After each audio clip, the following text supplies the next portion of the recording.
জান্নাতের এই ঘটনাটা শুনে আপনি খুশিতে কেঁদে দিবেন। আমার আল্লাহ কঠিন হাসরের দিনে দুইজন বান্দাকে বলে, হে তুমি জাহান্নামে যাও, তুমি জান্নাতে যাও।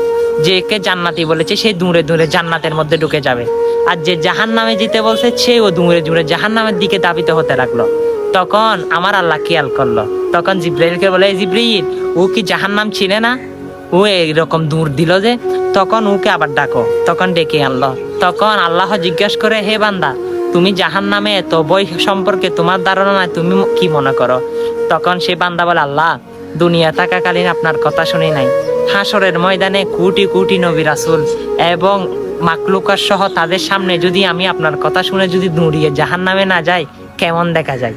আমার আল্লাহ বলে, হে বান্দা, তুমি দুনিয়াতে আমাকে এত ভালোবাসা দাও নাই, হাসরের ময়দানে এসে এত ভালোবাসা দিয়েছ, যাও সেটার স্বরূপ হচ্ছে তোমাকে আবার জান্নাতে পুনরায় দিয়ে দিলাম। সুবহানাল্লাহ। তখন দৌড়ে দৌড়ে তিনি জান্নাতের মধ্যে প্রবেশ করবেন। হ্যাঁ, সেটি আমার আল্লাহ এত দয়াবান।